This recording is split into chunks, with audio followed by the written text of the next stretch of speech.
I pull up, you know I be moving. Moving the floor and I'm cruising. The money I'm speaking is fluent. All of my business booming. Stacking my cash in abundance.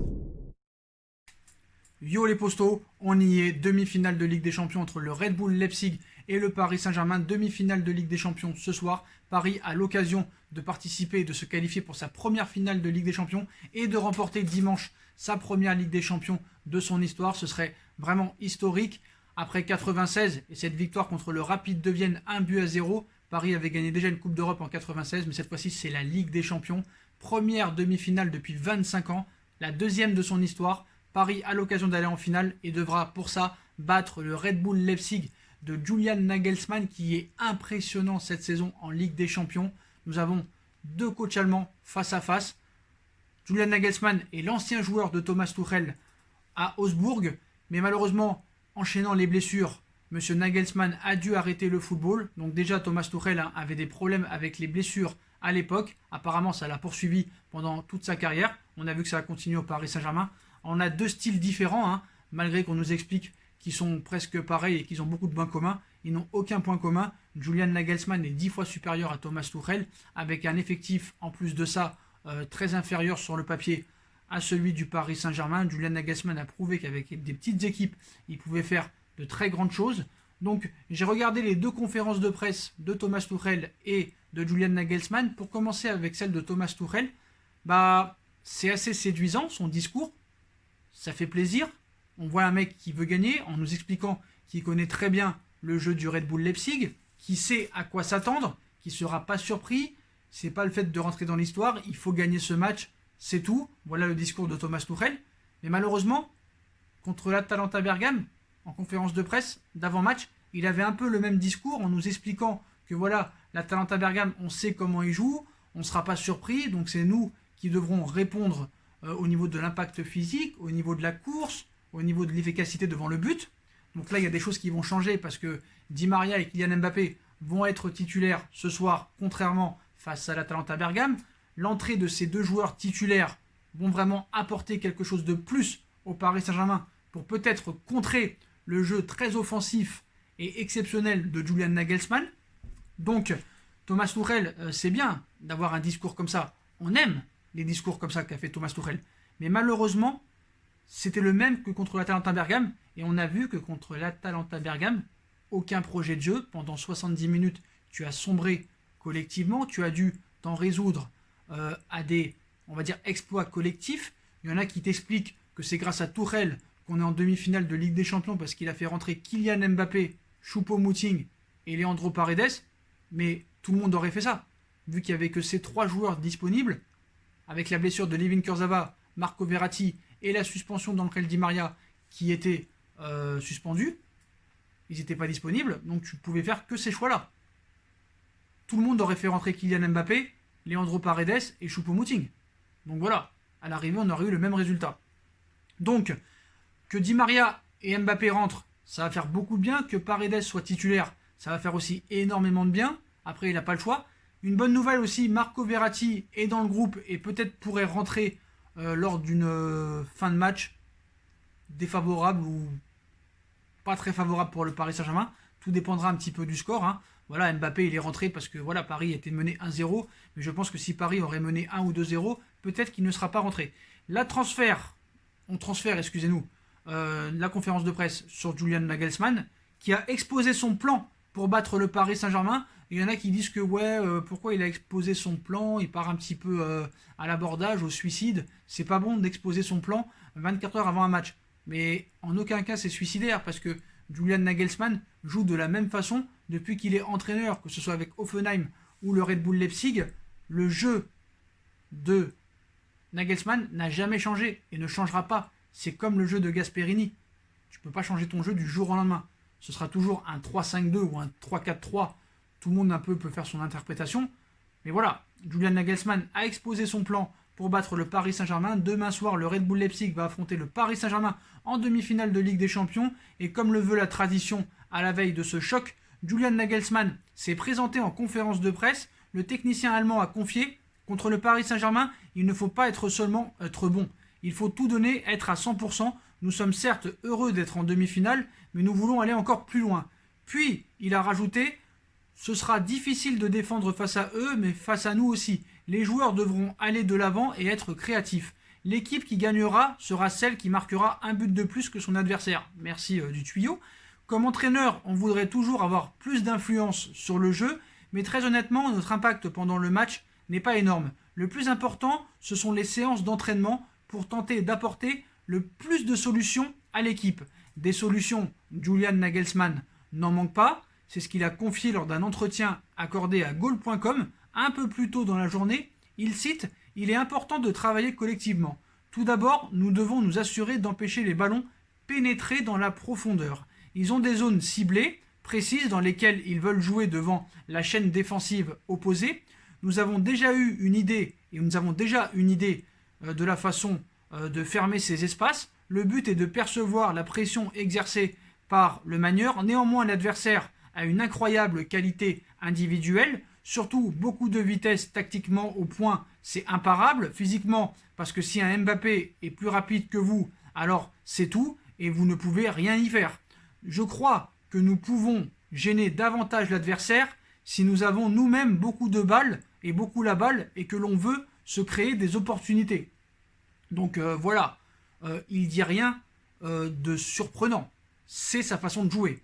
Donc à quoi s'attendre face à cette équipe du Red Bull Leipzig? C'est très simple. Des attaques très rapides, ça pense offensif, ça pense à marquer des buts et ça pense pas à autre chose. Malheureusement pour le Paris Saint-Germain, ils sont très forts en dehors de leur base, très forts à l'extérieur. On a pu voir en Bundesliga qu'ils ont pris beaucoup plus de points à l'extérieur qu'à domicile. Ils aiment les équipes qui jouent au ballon, donc c'est le cas du Paris Saint-Germain. Ils sont beaucoup moins performants contre des équipes qui sont regroupées, mais jusqu'à ce qu'il y a eu ce match contre l'Atlético Madrid, et ils nous ont prouvé que non seulement ils savaient très bien défendre, mais qu'en plus, ils arrivaient à se créer beaucoup d'occasions contre des équipes très repliées défensivement et qui mettaient le mur en face. Ça a été le cas contre l'Atlético Madrid. Et si l'Atlético Madrid n'obtient pas ce penalty, jamais l'Atlético Madrid, marque 2 buts. Voilà, l'Atlético aurait pu jouer toute la nuit, jamais ils auraient marqué des buts dans l'entrejeu. Donc, qu'est-ce qui va se passer? Du côté du Paris Saint-Germain, on connaît l'équipe qui va être alignée par Thomas Tuchel. Il y a 2 styles différents. Il n'y a pas de style de jeu du côté de Paris Saint-Germain. Il n'y a pas de proposition de la part de Thomas Tuchel. On ne sait toujours pas ce qu'il veut faire depuis qu'il est au Paris Saint-Germain. Il n'y a pas de projet de jeu. Les joueurs sont en autogestion depuis très longtemps maintenant. Le plan de Tuchel, c'est de passer la balle à Neymar et à Mbappé et de faire ce qu'ils veulent. C'est ça son projet de jeu. Il n'y a pas de projet de jeu. Le projet de jeu, c'est les joueurs qui devront se le faire eux-mêmes. Voilà. C'est simple. C'est la vérité des choses. C'est la vérité des choses. Dans ses choix, il se trompe. On a vu contre l'Atalanta Bergame encore qu'il s'est trompé dans ses choix. L'entrée de Angel Di Maria et de Mbappé vont faire du bien. Alors, quelles sont les clés pour battre le Red Bull Leipzig? Une équipe qui presse très haut, qui défend en avançant, qui fait très peu de fautes. Ils ont des latéraux qui ont une qualité de centre indéniable, on ne peut pas le nier, qui sont supérieurs pour moi au Paris Saint-Germain au niveau offensif, au niveau qualité de centre, même si Juan Bernat est très très fort à gauche. À droite, Kerrer est très limité, même s'il a pu dépanner à droite, c'est pas son poste initial. Il nous manque vraiment un latéral, vraiment à droite. Voilà, je pense que certes, Dagba dans la course peut apporter plus de choses, mais vraiment trop timide et trop limité pour ce genre de match. C'est vraiment dommage. Je pense qu'avec un très gros coach, Dagba aurait été fait pour être titulaire lors de ce match. Donc la clé, la première clé, ce sera la course. Au niveau de la course, les joueurs du Red Bull Leipzig ne vont pas s'arrêter de courir. Ils ne vont pas cesser de courir. Ça va courir dans tous les sens, que ce soit au milieu de terrain, en attaque, sur les côtés, ça n'arrête pas. Ça pense offensif, ça pense à marquer des buts. Ça pense à attaquer et ça pense pas à autre chose. Ils font très peu de fautes, ça joue dans tous les sens, ça joue en une touche de balle. Et il faudra aussi que Paris soit prêt à répondre à ces attaques très violentes et très offensives. Parce qu'il y a un pressing très très haut, attaque directe. Et Nagelsmann a très bien lancé le message depuis qu'il est au Red Bull Leipzig. Et ça, il faut que Paris soit prêt. Donc déjà, apparemment, c'est ça le problème, c'est que Tuchel nous explique qui savait comment l'Atalanta allait jouer. L'Atalanta a joué comme il a l'habitude de jouer. Et on a vu que Paris a été complètement fermé pendant tout le match. Enfin, pas tout le match, mais les 70 premières minutes. Et n'a pas su réagir. Et malheureusement, a dû s'en résoudre à des exploits collectifs de Neymar et de Kylian Mbappé, à une réussite de Choupo-Moting. Mais pendant les 60 premières minutes, la clé était Neymar. Et c'est vrai que si Neymar avait concrétisé ses occasions, peut-être qu'il aurait pu avoir très vite 1 ou 2-0 pour le Paris Saint-Germain. Il va falloir que Neymar soit plus altruiste devant le but. C'est ça pour moi la deuxième clé du match, l'efficacité devant le but. On a pu le voir avec le Red Bull Leipzig face à Tottenham, face à l'Atlético Madrid. Paris, pareil. Ces deux équipes-là ont la facilité de se créer des occasions. Ce n'est pas un problème pour ces deux équipes-là. Ils ont les joueurs pour se créer beaucoup d'occasions. Ils ont le jeu pour se créer beaucoup d'occasions. Malheureusement, que ce soit du côté du Paris Saint-Germain ou du Red Bull Leipzig, on a un déchet offensif assez incroyable. Ça veut dire que sur 10 occasions, ils vont en mettre que 2. Donc ça va être la clé. L'équipe qui sera le plus réaliste devant le but aura un gros avantage de qualification. C'est pour ça qu'on compte sur l'efficacité de Neymar. On espère que Mauro Icardi va retrouver le chemin défilé et l'efficacité. On espère que Kylian Mbappé ne bégaiera pas devant le but, ainsi que Angel Di Maria. La troisième clé du match, ça va être les attaques rapides et offensives. Et c'est vrai que Neymar sera présent numéro 10, derrière l'attaquant, mais l'entrée et les titularisations de Angel Di Maria et de Kylian Mbappé vont être un plus pour le Paris Saint-Germain. C'est indéniable. Surtout contre une équipe comme le Red Bull Leipzig qui attaque à tout va. Si Paris arrive à jouer en contre avec des joueurs comme Mbappé, Di Maria et Neymar, ça peut faire très mal au Red Bull Leipzig. Mais eux aussi ont les joueurs pour pouvoir répondre. C'est pour ça qu'il va falloir être très vigilant. C'est pour ça que la titularisation de Leandro Paredes est obligatoire et primordiale. Pourquoi ? On a vu que l'entrée de Paredes et l'entrée de Kylian Mbappé a tout changé lors de cette deuxième mi-temps face à l'Atalanta Bergame. La facilité à Paredes de casser des lignes, de jouer vers l'avant, de provoquer des fautes et de casser le rythme sans prendre réellement de carton jaune est indéniable si tu veux aller très loin en Ligue des Champions. Et lors de ce genre de match, tu en as besoin des joueurs comme Leandro Paredes. Donc d'accord, Leandro Paredes, c'est pas celui qui court le plus. Et c'est vrai qu'il va falloir des milieux qui courent. C'est à Tourelle de lancer le message. C'est à Tourelle de lancer le message. Je suis désolé, Paredes en Ligue des Champions a toujours répondu présent.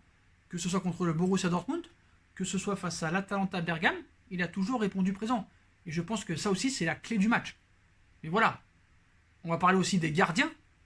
Keylor Navas, blessé et forfait pour ce match, c'est un réel handicap. C'est un réel problème. Pour moi, Keylor Navas est le meilleur joueur parisien cette saison et la meilleure recrue parisienne de l'année dernière. Il est indispensable pour moi. Il est décisif à tous les matchs. Il a fait des masterclass cette saison. Il n'y a rien à lui reprocher et sa blessure est problématique. Donc maintenant, on va analyser un petit peu les joueurs qui vont être présents sur le terrain du côté du Paris Saint-Germain et du côté du Red Bull Leipzig. Du côté de Paris Saint-Germain, on connaît la composition de Thomas Tuchel. Ce sera Sergio Rico dans les buts, Thiago Silva, Kimpembe dans l'axe, Kehrer à droite, Juan Bernat à gauche.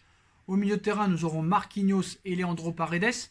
Di Maria à droite, Mbappé à gauche, Neymar en numéro 10 qui pourra faire l'électron libre. Mais cette fois, il ne sera pas seul vu qu'il aura deux fusées sur le côté, Di Maria et Mbappé. Et ça va vraiment apporter un plus au Paris Saint-Germain. Et Mauro Icardi qui, j'espère, va se bouger un peu plus en retrouvant l'efficacité et en essayant d'aller chercher un peu plus le ballon. Mais aussi, il va falloir que Mbappé, Neymar et Di Maria lui donnent des caviars parce qu'il manque de caviar quand même. Mais voilà, je ne peux pas tout le temps défendre Mauro. Il va falloir aussi que tu fasses des replis défensifs. Pareil pour Neymar et pour Di Maria et pour Mbappé surtout. Il va falloir aussi être un peu plus altruiste et faire des replis défensifs. Donc voilà, du côté du Red Bull Leipzig, ça va être normalement la même équipe que contre l'Atlético Madrid. On a pu voir que Dayo Upamecano est la révélation cette année du Red Bull Leipzig. Tout le monde le veut, le Real Madrid le veut, je pense qu'il fera l'Euro l'année prochaine. Donc eux sont plus sur un 3-4-3. On pourrait trouver Alstenberg avec Upamecano, Tassende Klosterman sur les côtés avec Angelino, un milieu avec Leimer et Kamp, Sabitzer et Nkunku, ancien parisien sur les côtés. Imaginez que Nkunku nous élimine, ça risque d'être quand même assez problématique. Daniel Olmo en numéro 10 derrière l'attaquant et Poulsen devant. Donc on a vu que Olmo, Nkunku, Sabitzer se trouvaient très très bien, s'entendaient parfaitement. Les latéraux jouent très offensif, courent beaucoup. Et ça va être la clé du match. Il va falloir courir pendant ce match. Donc, qu'est-ce qu'il faudra faire? Retrouver l'efficacité. On compte sur Mauro Icardi, sur Neymar pour jouer ensemble. Mbappé, Di Maria. On espère que l'entrée de Paredes va faire du bien aussi au milieu de terrain. Dans l'impact physique, il faudra répondre aussi notamment. Marquinhos, certes, c'est pas son poste, mais malheureusement, il n'y a pas le choix. Hein. Il insiste avec Thiago Silva dans l'axe. On espère que Thiago Silva va enfin leur rentrer dedans. C'est fini. On laisse les mouchoirs à la poubelle, monsieur Thiago Silva. C'est peut-être ton dernier match avec le Paris Saint-Germain. C'est peut-être ta dernière opportunité. C'est sans doute même, c'est sûr, ta dernière opportunité de remporter enfin cette Ligue des Champions depuis 8 ans que tu es là. Tu dois prendre tes responsabilités de capitaine. On espère un Kipembe du niveau de mercredi dernier, de Kipembe contre le Borussia Dortmund où il a été exceptionnel, et un Kipembe du niveau du match contre le Barça lors du 4-0. Kipembe a montré dans les grands rendez-vous qu'il était toujours présent. Et sur les côtés, hein, on compte sur les grands matchs de Juan Bernat en Ligue des Champions qui répond toujours présent. Sur un gros match de Sergio Rico, ça va pas être évident parce que certes il a montré des bonnes choses comme des mauvaises choses, notamment ce match contre les Girondins de Bordeaux où il a fait 2 erreurs monumentales. Pour lui aussi, ça peut lui permettre peut-être de se révéler lors de ce match et peut-être d'avoir un projet sportif dans un autre club l'année prochaine parce que Paris, sans doute à 99% ne le conservera pas. La clause, l'option d'achat, excusez-moi, est de 10 millions d'euros, c'est assez cher. Et Kerrer, bien sûr Kerrer, hein, qu'il faudra aussi qu'il réponde présent à droite, même si c'est pas son poste initial. Voilà, certes, il a pris du muscle, mais voilà, il va falloir aller plus haut au niveau des attaques, avoir une certaine qualité de centre, essayer de défendre debout. On espère qu'il n'y aura pas de blessure. On ne sait pas si Gay aussi sera titulaire. Hein. Il est incertain pour ce match. Gay, Paredes. Pour l'instant, ça devrait être Paredes qui devrait tenir la porte et le milieu de terrain. Mais voilà, je pense que voilà, tous les joueurs doivent être impliqués. On sera derrière notre Paris Saint-Germain. On veut que Paris aille en finale. Même jusqu'à soutenir Thomas Tuchel, c'est pas grave. Mais on doit aller en finale de Ligue des Champions. On doit faire taire des bouches. On doit lancer un message. Ça va être très compliqué contre un entraîneur exceptionnel, Julian Nagelsmann, contre une équipe qui n'arrête pas d'attaquer. Donc voilà, donc le 11 probable. Hein. Rico, Kerrer, Thiago Silva, Kipembe, Bernat, Marquinhos, Paredes, Di Maria, Neymar, Mbappé, Icardi. Donc voilà pour cette composition d'équipe. Voilà, on est avec vous, on sera avec vous. Tous les joueurs devront être, comme vous le savez, impliqués. Il va y avoir une intensité de malade, parce que le Red Bull Leipzig va donner une intensité incroyable lors de ce match. Paris devra répondre et ne devra pas faire la même erreur que contre l'Atalanta Bergame ou contre le Borussia Dortmund au match aller. Oubliez l'argent, mettez ça de côté. Il y a une demi-finale de Ligue des Champions, il y a une finale en jeu, donc il faut y aller. Il faut y aller les postos. Voilà, il faut y aller les gars. Donc allez Paris, hein, on compte sur vous. Voilà vraiment. Donc vous êtes prévenus maintenant. Mon pronostic, mon prono, c'est le cœur qui parle. Moi je dirais 2-1 pour le Paris Saint-Germain. Mais j'ai très peur de cette équipe du Red Bull Leipzig parce qu'elle m'a notamment impressionné lors de plusieurs matchs. Contre Tottenham, les 2 matchs aller au retour. L'Atlético Madrid, la performance qu'ils ont fait contre le Bayern de Munich et le Borussia Dortmund. J'ai revu ce match dans la journée, m'ont assez impressionné. Si vous voulez aller voir ça, c'est impressionnant. Donc voilà. Je vois un 2-1 pour le Paris Saint-Germain, mais je ne serais pas étonné que le Red Bull Leipzig se qualifie. On verra vraiment si Paris est à la hauteur de l'événement et arrive à enfin participer à une finale de Ligue des Champions. Voilà les postos. Avant de finir cette vidéo, je compte sur vous pour être présent demain vers les 23h s'il n'y a pas de prolongation pour le débrief. Il y aura une énorme surprise. Vous verrez Sacha comme vous ne l'avez jamais vu. Je compte sur vous pour faire partager le message, faire partager l'info. Soyez présents demain vers les 11h ou plus tard pour le débrief Paris Saint-Germain, Red Bull Leipzig, les postos. Je compte sur vous.